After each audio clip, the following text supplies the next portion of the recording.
Welcome back to another episode of Phil in the Blank podcast. I am your host, Phil Austin, here with another wonderful episode. I have a great friend with me here today. His name is TJ Ray.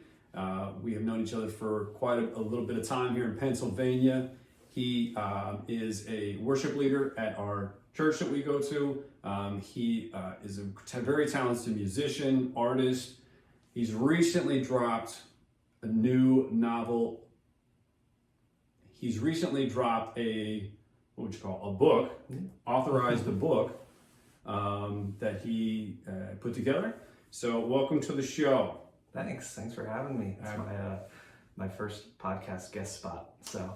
Oh gosh, I'm honored. I totally ruined that. So he also has a podcast called Ray of Light Podcast, where him, his brother, and his dad get together and talk about some really cool stuff. So Ray of Light Podcast is another unique one. You should definitely listen to this one, of course, but yeah, of course. Listen to this one first, and then go check out the Ray of Light podcast afterwards. But they definitely have a lot of cool content. So I totally screwed up that plug. Oh, it's all good. It's all good. I was like, there's something else. There's a lot of things to list off. So I know, right? I have my hand in many pots. You do. So. You do. So the first question that I have, you're going to be my first person that I'm going to try this with. Okay. Obviously, this name of the show is Fill in the Blank. Right. Right. So I have a fill in the blank question for you, and we'll see how it works out. But hopefully, this will become a thing. Right. Makes sense. So the first question is: with it being 2021, we're in April, of 2021. We have obviously coming out of, we're still in this COVID season, right? So fill in the blank. Ready?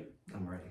Because of COVID, fill in the blank. Oh gosh. What is something that you said or found yourself saying, or that you think is kind of, you thought you would never said before?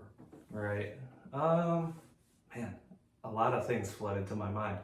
The first one is, because of COVID, I wrote and published a novel. So that's the first one. That literally happened. I had the idea for it literally maybe 4 years ago, and I started writing it, and I always wrote a little bit and then left off, and wrote a little bit and then stopped, and then wrote a little bit and stopped. And then it was always, my excuse was I don't have any time, because I've always worked multiple jobs. I've always been so busy. We've got little kids. It was an easy excuse to say, I've got no time. And then finally, last March, the world shut down, and it was like, all right, I have time. Like, I don't have that excuse to fall back on anymore.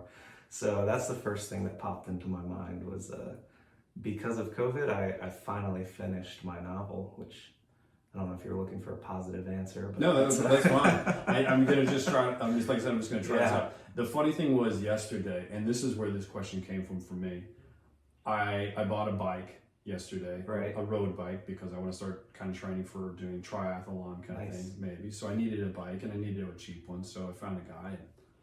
And the funny thing is that I bought it off of Facebook Marketplace. Right. So I went to his house, kind of pulled up in the driveway, and he was in the garage with the bike, and saw it sitting there. And I walk up to him, and we both literally, he went to go grab a mask, and I had a mask on, and he went to go grab a mask. I was like, hey, you're good.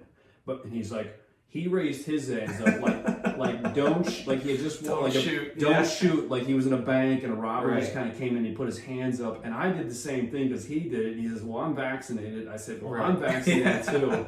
So I thought, never would I have ever walked up to somebody that I've never known, and told them, hey, I'm vaccinated, with my hands in the air, like don't shoot me. It's so crazy, especially now. I've been thinking about it, because you go into the store and it's like, okay, they're wearing a mask, they're not wearing a mask. Are they mad about not wearing a mask? Or are they whatever? And it's so there's so much judgment going on and all this stuff. So one of my rules is to give everyone the benefit of the doubt. So I'm always like, all right, they're probably vaccinated now because we're getting a lot of shots in arms these days. It's one of those weird things, because I thought about the same thing.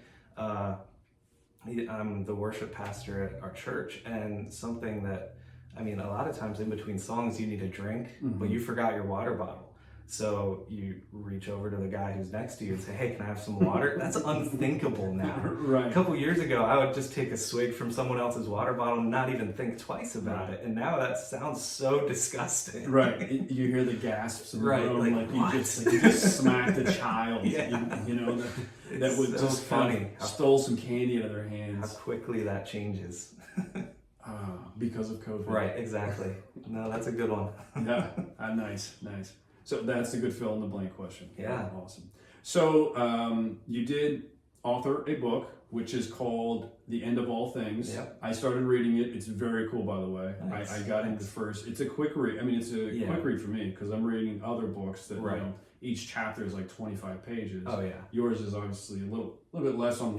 It's intentionally written to be easy to read. It is, but it's very captivating right off the get-go. Well, thank you. It really is. When I first started reading it, you know, it is kind of depressing. Yeah, the character, it is dark. You know, the character loses a lot of family. He goes, you could just kind of feel like his just somberness. Right. And I was thinking about, I don't know if you've ever heard of Wim Hof. Have you ever heard of him? Mm-hmm. He's, I found him recently. I had never heard of him either. But he's basically ran. He's not really a runner, but he started this journey where he lost his wife. And she actually committed suicide years ago with I think they have like 2, 3, or 4 children. Kissed their kids before she did this. Wow. And he talks about he has so much pain and agony that one day he went in and basically jumped in ice cold water. I think he's from like Norway or somewhere in Scandinavia. But he said that was the first time that the pain actually went away. Right. So then he kind of got out of this, you know, the wheel started turning, and every time he would just go and jump in this cold water, like finally the pain of his suffering would go away. So he basically taught his body he ran like up Mount Everest in a pair of swim trunks, no shoes, no gear, just a pair of swim trunks, and ran like hiked up or ran up Mount Everest or some sort of freezing mountain, you know, where you need lots of gear. But he did this. He's sat in like frozen ice for 2 hours with, you know. So he just kind of he goes to this other like mental state where his body's able to do that. But anyway, it's really cool to kind of, if you ever look him up. But that was kind of your intro to your book. Kind of, I was thinking about him, like just the pain and suffering that he was going to. But well, I think I wrote it. I had the idea for the book. I mean, it starts out in the first couple pages, a tree falls into the main character's house, and he finds something in his attic that leads him on this grand journey. That was inspired by a giant tree that was outside of our window in our first house that we lived in at the time. And I just thought, like, what if that fell in the attic and I found something cool up there? And that sparked the whole idea.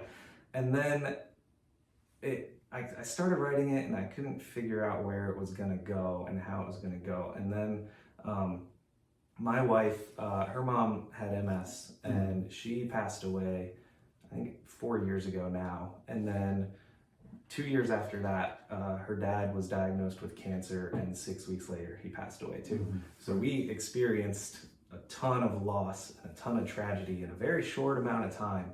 And then it was after that, and like last March, that I really started writing, and I was like, okay, this guy experienced like unimaginable loss. And then it's, where do you go from there, and how do you find purpose after that? So I always tell people, if you can't, like, if you start reading it and you feel depressed, just keep going, because it's the journey that takes him on, and how he finds purpose again after losing his wife and kid. So I haven't gotten all that far yet, but just the initial chapters, I think I read like the first 4 or 5 chapters, which it does move very quickly, and it's a really kind of cool book. There's not, you don't, which I like about it, you don't go into like a lot of super detail. The trees were olive green and he walked them, but you give enough description that you can really kind of paint a picture. And I thought was really cool. I like to let the reader's mind do some of the work. So there are a lot of writers who will do that, where they'll tell you, oh, well, the paint on the wall was gray, and there was a chip in the door, and there was and it's like,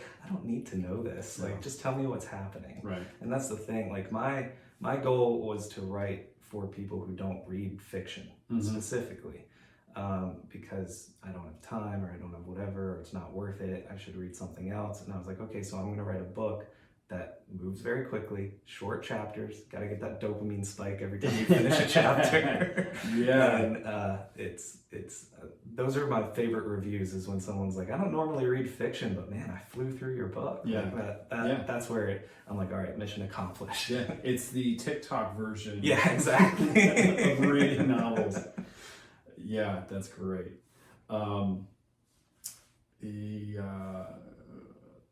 So you started writing the book 4 years ago. Yeah, I had the idea for it, and then I wrote what was initially like the first 5 chapters. And then I went back to it like 6 months later and rewrote those first 5 chapters. And then I went back to it again in March and rewrote everything again. Really? So I basically, I had the idea, and the first idea was just about a tree falling and him finding some old film canisters from his grandfather in his attic. And I had nothing else. I had no other ideas of where this story was going to go. So I started writing that. And then going back and rewriting and refining, I finally kind of found the story. And like, you kind of tie it in together of like, okay, this is about like, he's got no family left, so this film canister is the only thing that he has connection to his family left. Right.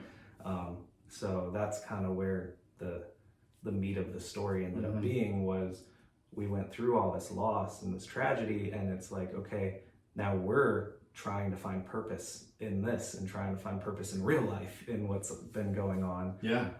And so yeah, that's where it kind of found its legs. And like, because I mean, you can have an idea for a story, but if you don't have the depth of that, like the characters going through something that you can relate to, then it's just a fun story. And I didn't want to just write that. I wanted to write something that, you know, made people feel something. So had you written anything prior to this, like even in school or anything like that?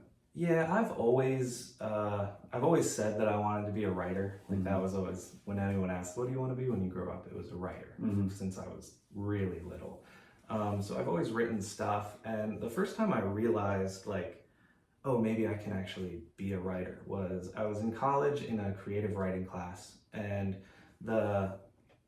we had some assignment to write a short story about, I don't even remember what it was about, but the teacher started talking about another guy in the class's short story. And she was just going on and on about how great this story was and how she was so shocked that it came from him because he was like a jock who was like the star of the baseball team. Like, I guess she was very shocked that he wrote the story. And as she was talking about how great it was, I was like, oh, that's awesome, that's awesome. And then I realized she was talking about my story. Like, because she had gotten it mixed up in her head, and he was like, I didn't write that. Like, that's not what I wrote. Oh, wow. And I was like, oh, I wrote that. And she was like, oh. And it was funny, because hearing it, like, if I had known from the beginning that she was talking about my story, I think I would have discounted everything that she was saying. Right. You know what I mean? Because I was like, well, it's not that good. Like, it's whatever. But because I thought she was talking about someone else's story, I believed her. Yeah. And it was one of those things where it's like, all right, maybe I can, like, make an impression on someone with writing. Right. And that was the first time. And then I actually got into sports writing for a while, covering NFL teams for some little blogs. And then I worked my way up and I was writing about the Eagles for USA Today for a little bit. And then not very lucrative and very time consuming. So I stopped doing that after a while. But yeah, you got published? Yeah, really? Online, not in print or anything, but yeah, I wrote, I don't know how many articles for them, but it was a good 6 or 8 months that I was writing, covering them, and yeah, it was fun, and I liked it a lot, but I prefer fiction, and I prefer writing fiction, and that's always been my lifelong dream was to publish a novel, so that's... So what is, forgive me, but it's fiction, but would you consider it more science fiction or not really? Or is it just more of a fiction? I haven't gotten that far, so I'm sorry. Yeah, no, it's fine. It's kind of it's hard to categorize because that's the thing. So I ended up self-publishing because I sent it out, tried to publish traditionally, and I just started collecting rejection letters after rejection letter. And the one that I was finally like, all right, I'm going to self-publish this was, I got one and the guy asked for the full manuscript. So I sent it to him and he was like, I read this, I loved it. It's too short. You have to make it longer, which, I mean, it's printed out, it's about 300 pages. So it's 56,000 words. And he said, for the thriller genre, you want it, which that was the first time that I knew what genre it was because a publisher told me what genre it was. Okay. He said, for the thriller genre, we want things to be between like 80 and 120,000 words. So if you could beef it up and send it back to me. And in my head, I'm like, but the story's done. Yeah. Like, I'm not going to just go put more into it just to fluff. Right. Yeah. So that was when I was like, all right, I'm going to self-publish it. And because it's done and I wanted it to be short. Like I wanted it to be quote unquote short, easy to read. I didn't want it to be intimidating to anybody who didn't read fiction.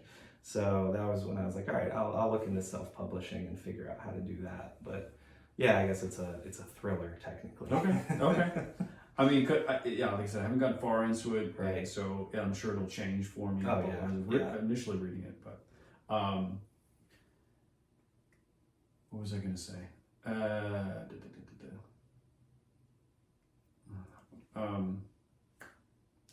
TikTok. This is great about audio. You can just cut it all out. Oh yeah, I love it. What was I going to say? Crap.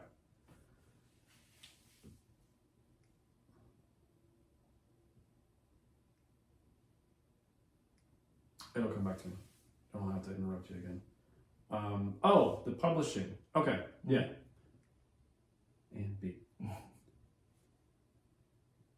So tell me how you accidentally published your book. Right. Yeah, so I went on to research, which we have some friends who make six figures self-publishing their own stuff, and fiction stuff. So I went to them for advice because, when you don't know how to do something, you find somebody who's good at it and ask them.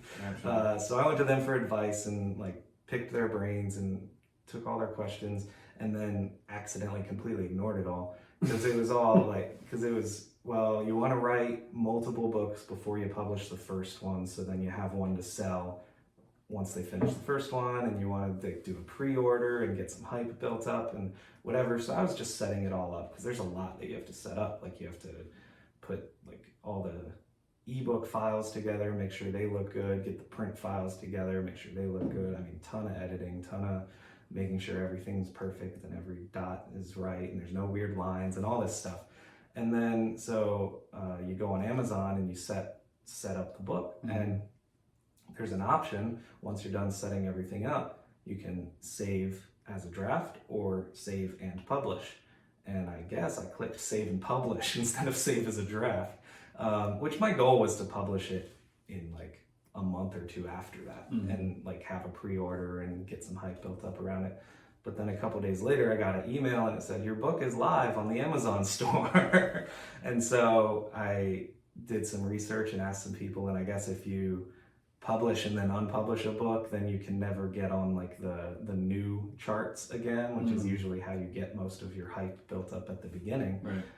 So I was like, all right, let's just lean into this and have an accidental book launch. So do they do all the printing and all that good stuff? So it's kind of Right, so Amazon does the printing, and then it's just kind of baked into the cost. So you have a minimum cost that you can make the book, which then you make no money when someone buys a paperback copy, but they cover the printing and the shipping. So it's kind of nice that they do all the logistics like that. Actually, Jeff Bezos, and I don't know if you know, but Amazon started as him selling books out of his garage. Right. And apparently he has a real soft spot for self-published authors.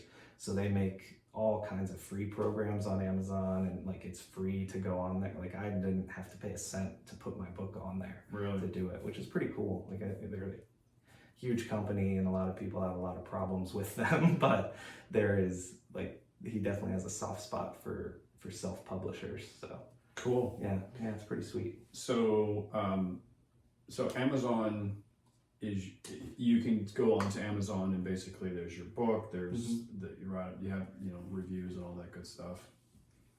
Yeah, it's pretty cool, and you can actually you can select a thing called wide distribution, which then Amazon puts it in other places. Like last time I checked, it was available at Walmart.com. Like you can go get my book at Walmart.com online. So it's pretty cool that they do all of that and they kind of manage it for you in that way.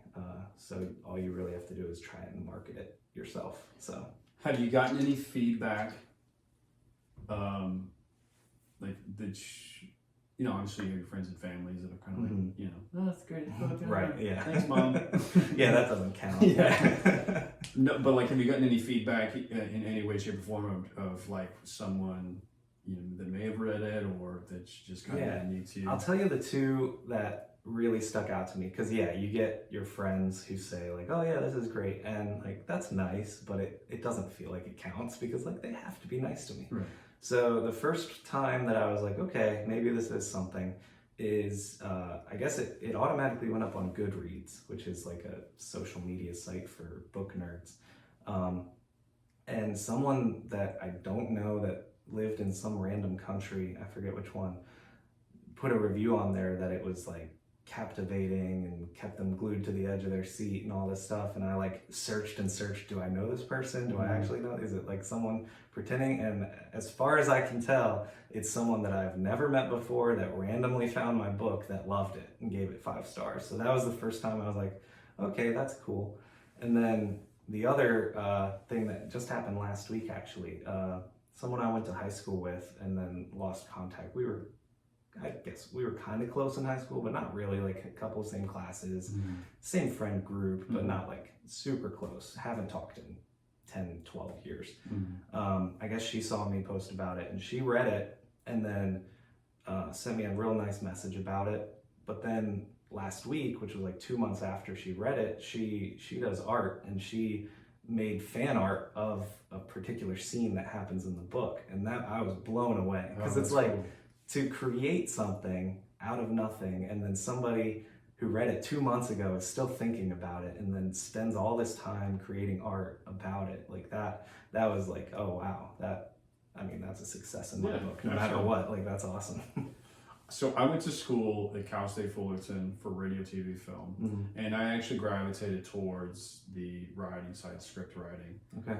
I never actually wrote a script. We had to write an episode for Law and Order, which was kind of fun because there's a formula for Law and Order, right? So we were given the formula to how to set up the character, because you already have the characters. The characters are already done. You just have to kind of pick up on how they put them in a situation. Right, put them in situations and know how their dialogue, what they consist of. So, the difference between script writing and book writing is they always tell you, write about what's happening, or don't tell, show. Right, you don't have to tell about what's going on, like we said earlier. Oh, well, the walls with it, because in the video you're going to see that. So that was unique, and then we got to write an episode for The Simpsons as well. Oh, that's cool. So that was kind of fun. Made it easier. But I took an actual screenwriting class where the goal was to write a movie script. Right. And I never did it. Yeah. It was. I love the idea of it, and maybe this is going to be one of those "but what if" kind of things for me. Exactly. And it's going to come back, and one day someone will replay this conversation for you. And I'm gonna be laying on my deathbed and I'm like, yo, you never wrote that script. So I've been, with talking with you and reading it, I'm like, you gotta do it. Right. So, it's easier than running a marathon. Dude, I was thinking about that as I listened to your last few episodes that were about running, and I was like, it's surprisingly similar because it's mostly mental. Because the hardest thing is sitting down to write. Because even podcasting, it's a little bit arrogant. Like it's a little bit like, who am I to sit in front of this microphone and say words and put it out there for people? and that's what you have to get over every time. Is who am I to write these words down and then ask people to take time to read them. Yeah. Like it feels narcissistic. It's not, but it feels that way. Right. And that's in creating anything. So it's a very mental game of getting over that and telling that voice, hey, shut up and let me write. Like, interesting. And it's kind of the same thing. Like, hey, shut up, let me run. Like, right. Let me see if I can do this. And do it. Yeah, because that was always the challenge. It's like I would get so far. I would have the idea of the story, and I would get so far, but then I don't know what to do with that. Is that good? Is that bad? I don't know. Well, and that's the thing. You flip flop maybe every couple seconds from I'm a genius, I'm like uncovering gold here, to I am literally the worst writer that's ever tried to write down words before. Like, and you go back and forth between those every 10 minutes. Like, so getting over all of that is definitely the hardest part of any kind of creative endeavor. Yeah. Well, like I said, maybe having the mental. You said it's a mental challenge, and I can definitely see that. And running is a mental challenge as well, because you have to kind of keep pushing yourself when you want to quit. Right.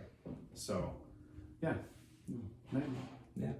Why not? So the book is called The End of All Things by TJ Ray. He is in-house with us. He's sharing it. You have to go ahead and just give it a read. Is there an Audible version, an audiobook? Not yet. I plan on recording one. You don't have Morgan Freeman lined up yet? Exactly. Yeah, I've had a couple people be like, I'm going to wait for the audiobook. And I was like, well, I'm going to do that eventually, but that's a little further down the line. So nice. One of the guys that I had on here, one of my first interviewees, Mike Davis, he's called The Voice. He's got a unique voice, and he said he was going to be doing an audiobook, but it's worth the read. I'm not a huge fan of reading. I shared with people that last episode how my reading goes. I listened to that and I was like, oh boy, I just sent him my book. But it kept me up, man. I was awesome. into it.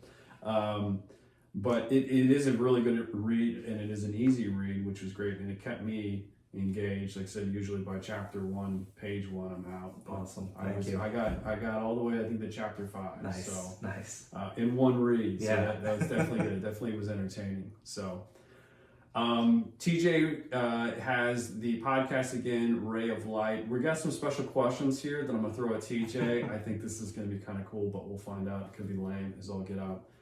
But Ray of Light podcast is for TJ. Also, check out his book. Go to Amazon.com. Any other plugs you want to throw into that? No, I don't think so. I'm pretty sure. Yep. Just search End of All Things by TJ Ray. It's a black and white cover. Yeah, which is funny because there's one other TJ Ray on Amazon who has a book, and I think it's called Moonshine and Murder in Mississippi. And every time I see it, and it's also a black and white cover. Every time I see it, I'm like, man, I wish I wrote that book. Like, that sounds awesome. But that one's not me. Mine is The End of All Things.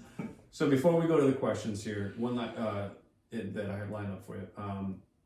I know you mentioned possibly continuing to write. I mean, you already have the wheels going with that. Yeah, so I'm working right now on a prequel, actually, that's I'm going to give away for free. And once I'm done with it, and hopefully as an incentive to buy the book. And then there is also a sequel in the works of this one. And then I've got ideas are the easy part. So I've got a million ideas for what's coming next. But yeah, I mean, it's the same thing with running. Once you overcome that first one, it's like, all right, now I've got the bug, and I'm going to do this for the rest of my life. Very cool. Yeah, very cool. That'll be awesome. I'd love to check out more books. All right, so we have some questions here for you that are kind of unique. I found these on, what did I call it? What was it? Manovated? Mantelligence? Mantelligence, thank you. That's why I keep you right. It's a really kind of cool icebreaker questions, but I figured this would be the perfect time to share these. Okay, are you ready? I'm ready. Okay.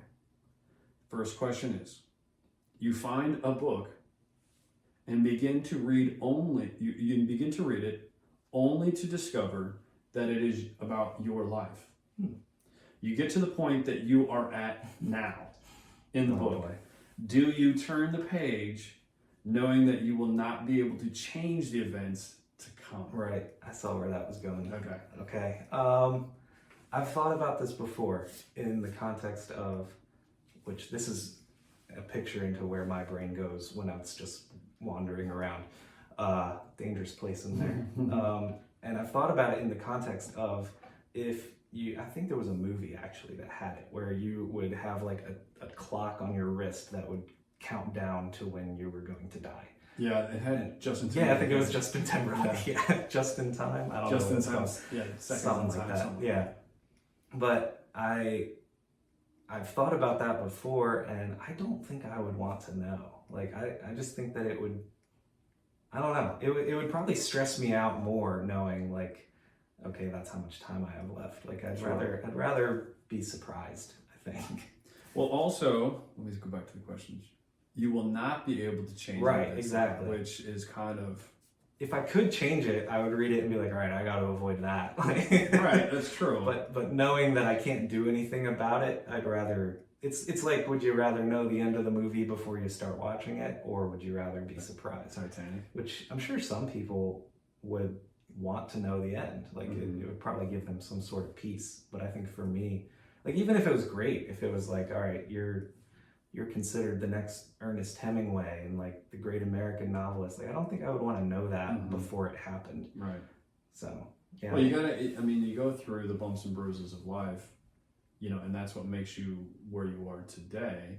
There's plenty of times where I think about times where I would go back and either change something or do something different, or if I only knew what I knew now, right, kind of thing. But, you go through those challenges and you go through those steps, and it molds you to when you get to the next experience that's like that. Right. You already kind of have that background that you know how to handle that situation. Right. And then you get to, I am where I am today, and I'm like, I would probably wouldn't change a thing. Right. Yeah. Well, I went to Bible college, so there's a lot of theological debates late into the night. And one of the most common ones is, okay, well, if God is all knowing and he knows what's going to happen, then do you really have free will? And my answer to that is always, well, does it feel like you have free will? Because it feels like I'm making the decisions that I'm making, and that's good enough for me. Like that's enough for me. So it's one of those things. Like I'd rather just not know and be able to kind of go along for the ride. Works enough for me. Yeah. Yeah. All right, I'll take it. All right. Question number 2. If you could learn any one skill in the world without trying, kind of like in the Matrix where you just get it zipped into your head. Kung Fu. All right, so if you could learn any one skill in the world without trying, what would you pick? Oof. One skill. That is tough.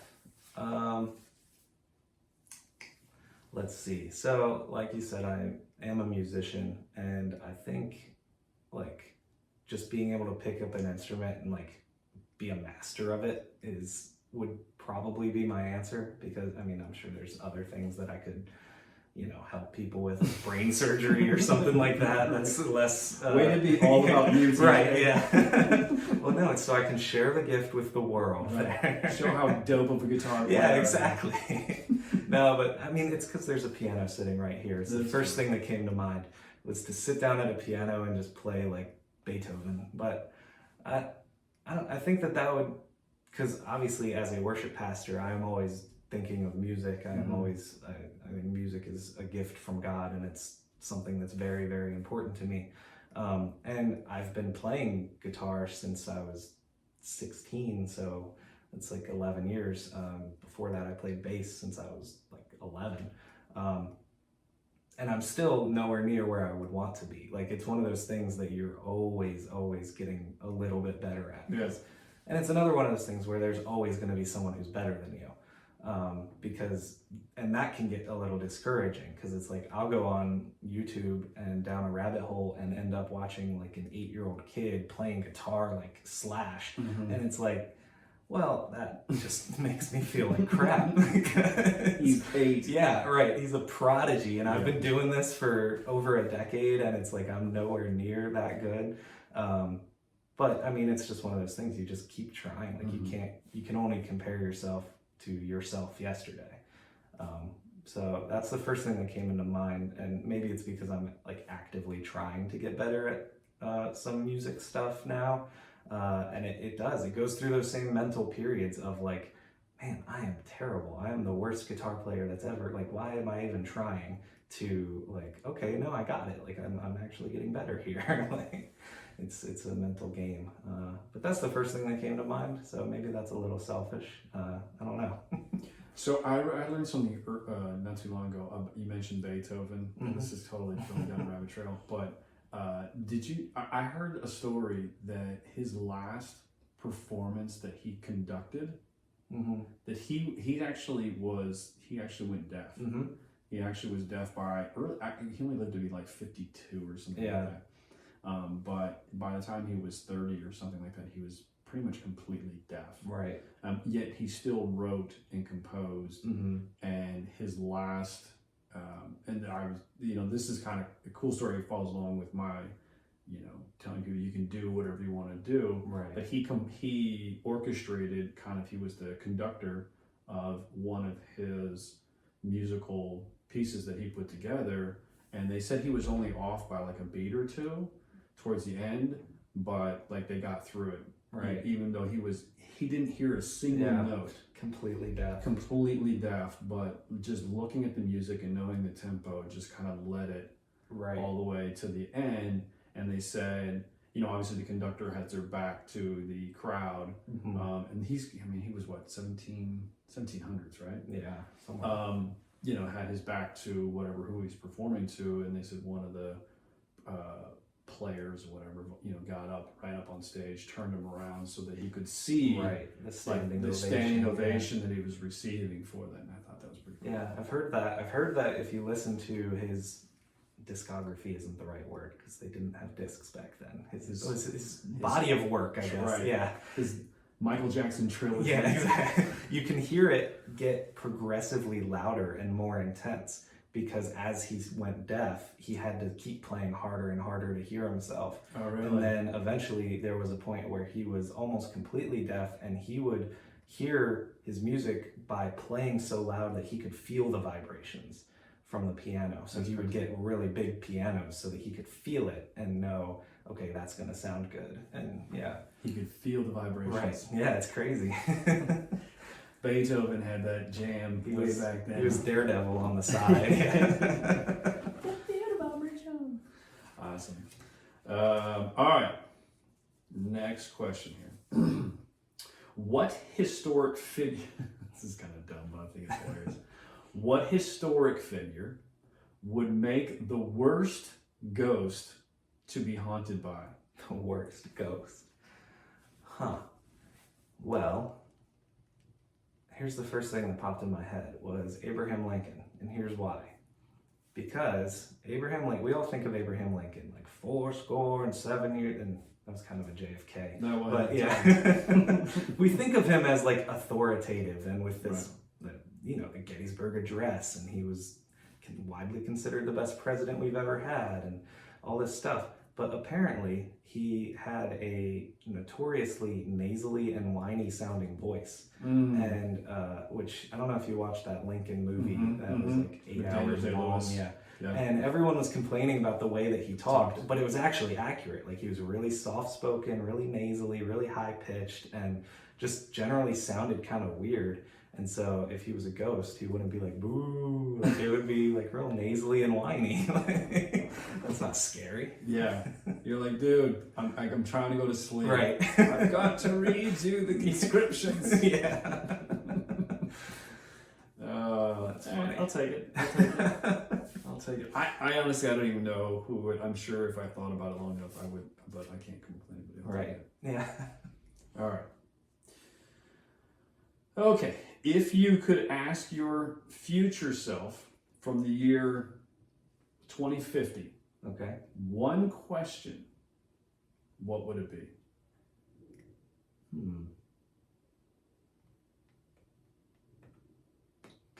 Which cryptocurrency should I buy? Right, that's where I was going. Yeah. You gotta go that right. Okay. Right. What's the next Bitcoin? Yeah. Right. What lottery numbers are showing up next week? Who's winning each Super Bowl going up to the old Biff Tannen. Yeah, exactly. Yeah. All right, I like it. Okay.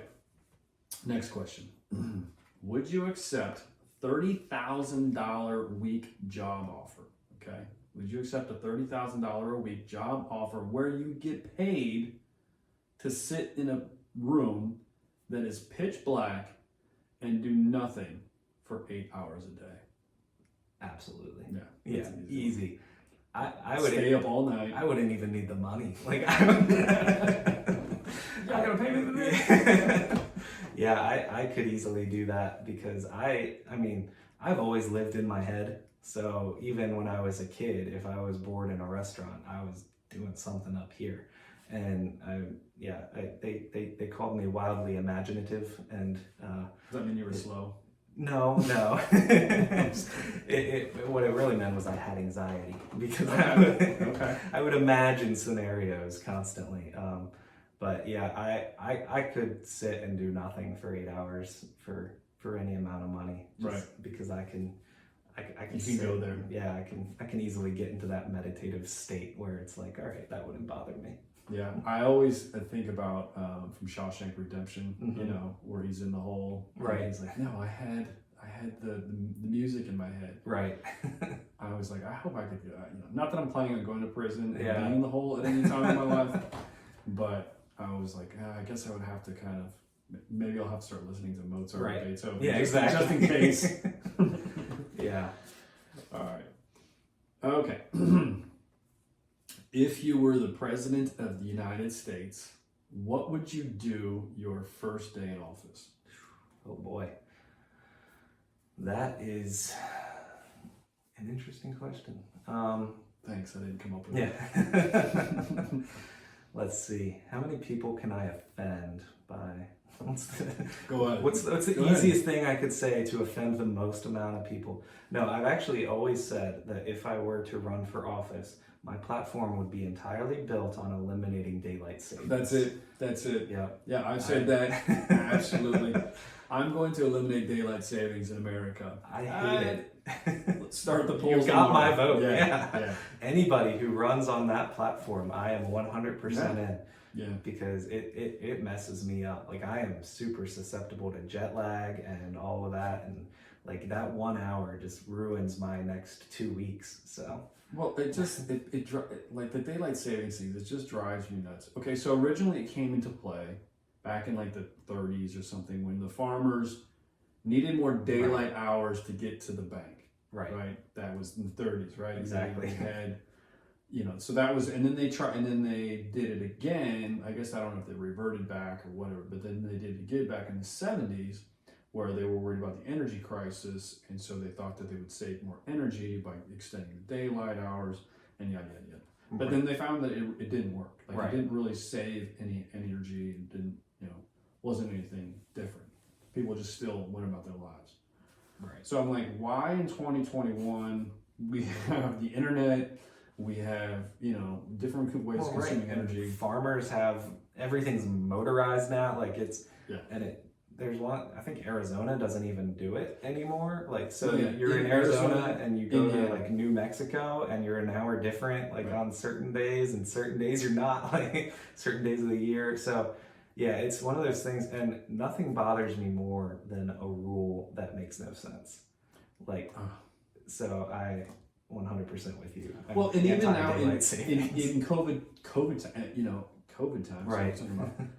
Like the banks are closed, right? Like even the local banks still are closed by appointment only, right? Like, you can take a picture of a check and deposit it now. Yeah. Like it's not, it's we've come a long way, yet we're still so far, right?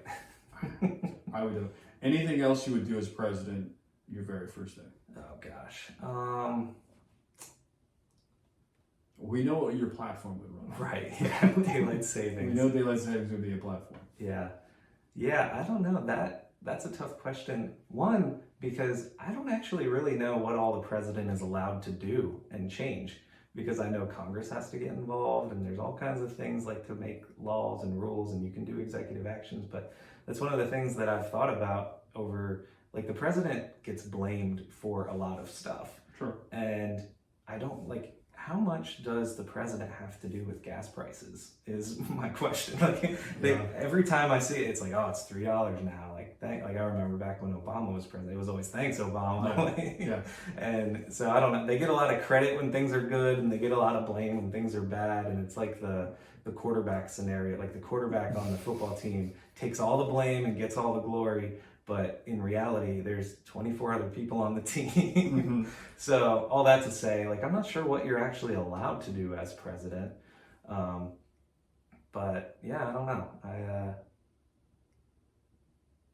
What would I do in my very first day? You know what I would do? I would ask if aliens are a real thing. I would ask for that talk immediately. Oh boy. Like give me all the crazy stuff that everyone else doesn't know about. That's just a whole can of worms you just opened up there. I don't know how much time we got. This podcast just became 3 hours long. Everybody go get your popcorn, come on back. Yeah, that would definitely be a huge one. That's a whole huge. And I actually was on the Weather Channel. I got an alert on my phone. It was like, was it NASA? I saw that. Yeah. Or the Pentagon confirms UFO sighting. UFO sightings down in San Diego. These are real. These are real videos. I'm like what? Like the Pentagon? How with every piece of technology that we have, can like satellites and Google, like I can go look at my house right now and see that my deck is brown when it was red 3 weeks ago because there's a satellite pointing at my house taking a picture. Right. Like, and now it's like we don't know what that spacecraft is. Like what's flying around in the air up there? Yeah. So yeah, I want to know all of those kind of secrets. Like what's actually going on that we don't really know about. Not like break out your tinfoil hat and all that, but right. No, and yeah. We'll have to say that stuff. We'll come back to that another time. We'll have a specific UFO episode. UFO only episode. We'll talk about Bigfoot and the Loch Ness monster as well. Yeah, I love Nessie. All right. Okay, so we'll go. Well, no, since we're on that track, we'll go with this one. All right, so going back to the President of the United States, but this is now President of Earth. Okay, the whole thing. The whole shebang. Right. The whole enchilada. If the job President of Earth actually existed, who would you want to be doing it? Oh boy.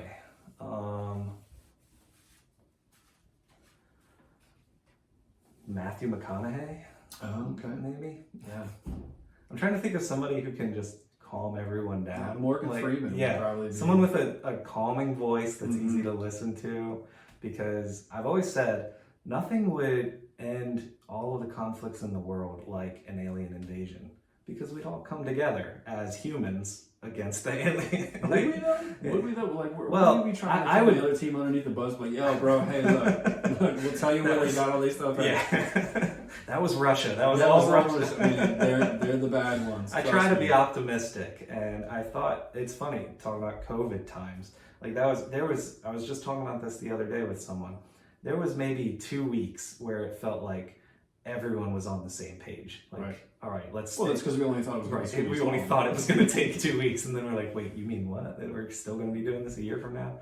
But it was a nice feeling, and then that's what got me thinking about like what could happen that would make us all unite. And unfortunately, the only answer is a common enemy. Right. Right. But anyway, all that to say, I think if someone were in charge of the entire Earth, because there's so many more people on Earth than we can even conceptualize. Like there's so many cultures, there's so much going on. It would have to be somebody that can just kind of calm everybody down. Hey guys, like, let's just chill out for a second. Out, man. That's why I thought of Matthew McConaughey. Yeah, let's just have a big worldwide drum circle now. It's all good.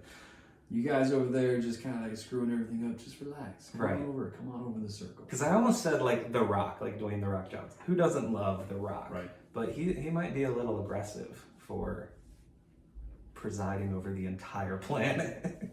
Wasn't he? I think he did was it him that did the Saturday Night Live skit? He was a Saturday Night Live skit as Obama. I think so. He was all swollen, throwing people through the window. Yeah, exactly. Roid Rage Obama. Yeah. I'm not angry. Throws the guy out the window. Yeah. All right. Good stuff. All right. So Matthew McConaughey is your final answer? Yeah. That's what I'm sticking with. all those who disagree, go ahead and email TJ. Yeah. All right. Last question. All right. This is funny. I think this is great. If you were invisible for 12 hours in one day, obviously, for 12 hours in a day, one day only, what would you do? Oh, gosh. Go find out about UFOs. Right, yeah, go to the Oval Office to listen to them talk about UFOs. You all didn't know that I was actually obsessed with aliens, and that's all I want to talk now. And pop out like right after they're right. I'm here, yeah, guys. exactly. Your timer runs out and you're still in there like, uh-oh. And you don't have to be naked, because I feel like that's just awkward. I know, that's even if I was invisible and I had to be naked, like, I don't know if I'm going to be able to walk around. It's inherently creepy to want to go be somewhere and be invisible and listen to, I mean, I'm assuming that you're eavesdropping on something, like, because you don't want to go down any other creepy rabbit trails, but... You could sit in your pitch black room for 8 hours. Right, exactly. Just do my job. No one will know the difference. Yeah. And I'll be invisible. Essentially invisible anyway. Yeah. Yeah, I don't know. My first thought was sticking with the president was to just go see what's going on in the White House, like, during the day. Because I feel like it's probably a lot more boring than we think it is. Like, it's not like Aaron Sorkin, The West Wing, like everyone's talking real fast and running down the halls and doing stuff that's real dramatic. Like, it's probably actually more sitting at the desk, having phone calls, going to boring meetings and stuff. But what's about 1 o'clock? Okay, can we get lunch in between time? Right. Yeah. So I don't know, but something like that. Like there's, I don't know if you've heard or watched or listened to Hamilton at all, the musical. Oh, of course. Okay. Huge fan. Huge fan. Me too. I watched it once on Disney Plus. Well, now this podcast is going to be 4 hours long. Right. We want to talk about Hamilton. Oh man. I think it's the best piece of culture that's been created in the last I'm raising the roof, guys. 150 years. Oh, absolutely. It's what's going to outlive us all. Like, it's going to be the Shakespeare of our time. Yeah. Like, and I mean that. Like, well, and I only really connected with one person at my work about this, and we sing songs, sing Hamilton songs at work, and she's like, and she's African American, and like I came one day and I was singing a song, and she was like, she's like, Phil, I knew you were black. Right. But no, but I said the same exact thing. I said, just the different genres of hip hop, rap, and that type R&B kind of style of music, right? The way that it's all integrated into that absolutely insane is it's incredible, because you can just pick out, oh, that's from this type of hip hop, or that's from this side, all these different styles, and these are, it's truly like one of the most, like you said, the best piece of art, whatever format created, for sure. And it's not even just the music, like it's the lyrics, the words, the historical accuracy, like and it's incredible. But anyway, I bring it up because of the one line what was our stuck question with again? me. Yeah, I know. The one line that's always stuck with me was, I think it's Burr. A couple people say it, but I want to be in the room where it happens. Yes. And I like resonated with that so strong. Like I want to be in the room where it happens. Like I want to be where the decisions are being made. That's a good point. So that's where my mind went first. Like, to be invisible somewhere, I want to go to the room where the most important conversation in the world is happening right now. That's gonna happen wherever that is. Right. Yeah, right. Because I want to be in the room where it happens. Should we talk about aliens? So now we're gonna have another episode about UFOs and another episode about Hamilton. Yeah, for sure. Yeah. Well, I had my wife buy me Ron Chenro's Hamilton book, so I have the book now, which is a difficult read. It's huge. That was huge, and there's words in there that like I have to go to the dictionary every second paragraph because I'm looking up word. Right. And then I'm also reading a book called 1776, which is it's basically walking through the whole, really in-depth look at the Revolutionary War and stuff, and George Washington and all that stuff. So, but that stems from the history side, from watching Hamilton and being like, I didn't know any of this stuff happened. Yeah. I had no idea that. Well, and the other thing is they were just kids. Like Hamilton was 19 at the time. Like it's unbelievable the things that they were doing and the vision that they had of what the world could look like. I know. And that is truly amazing. Even with George Washington, like the way that he was like envisioning And one of the cool things that I read in this book was, and this goes to a lot of what I've talked about in the past on podcasts and kind of my whole mantra, but George Washington wrote privately to somebody, I'll have to pull it out, that he didn't think he was fit for the job. He's like, I'm not qualified for this. I'm not the man for the job. Like, he doubted himself. I mean, we read like how well he presented himself. We find out how above head and shoulders he was as far as his presentation. But silently, he was like, I'm not the right guy for this. Right. Like, he had a lot of doubts. Like, I don't think I can do this. Yeah. But, he obviously persevered. I've always said, because of George Washington, that there's nobody I trust more than a reluctant leader. Because he didn't want it. Like, he wasn't going after power, and he could have easily become king of America. They wanted him to be. Right. And he said no, and he turned it down. But even before then, when he was nominated to run the Continental Army, like, he didn't want that either. He was nominated because he was clearly the guy for the job. Right. And like, he was reluctant the whole time. His whole career, he was reluctant. But he also knew. He said, "But there's really nobody else. Like, I have to do this." Yeah. He's like, I don't know who else would do this. Yeah. I guess I'm the most qualified. Right. I'm facing up against the most formidable foe the world has ever seen up until that point, the British Empire. Right.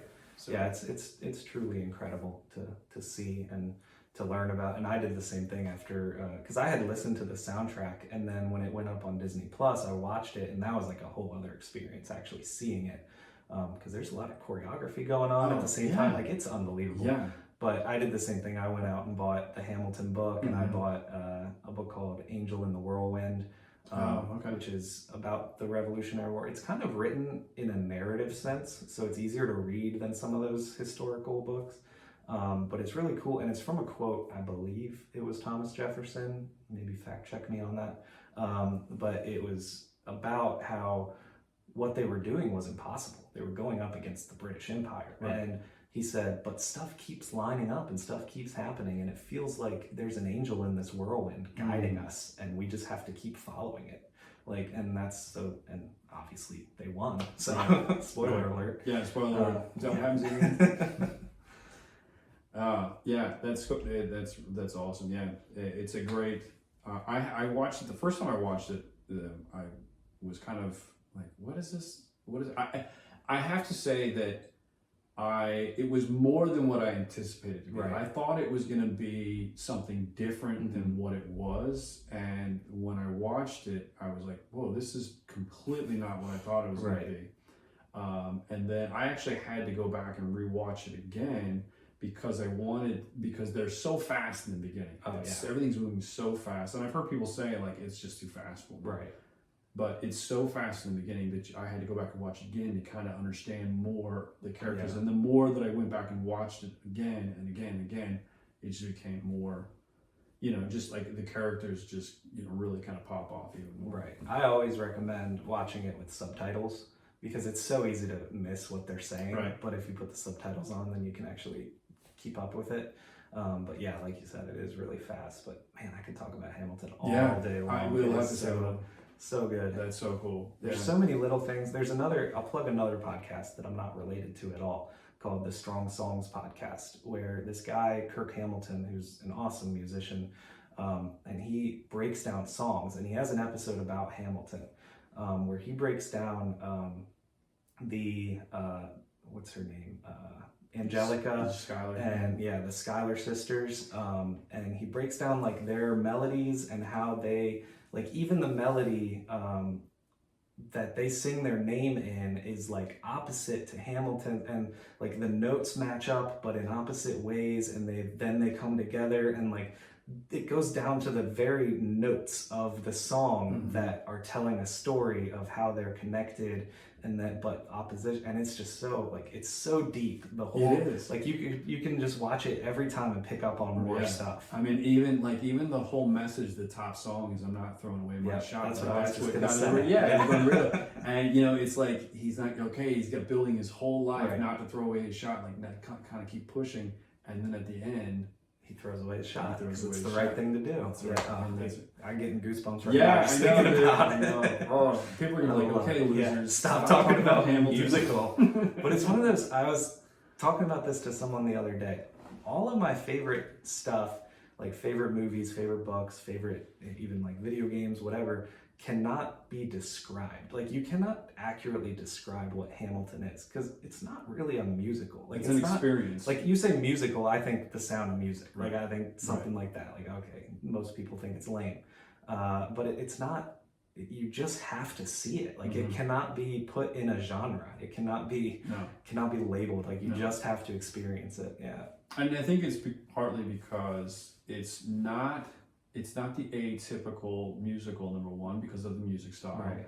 because of the characters are basically, you know, white people, or what they would call back then, Anglos, whatever. Yeah.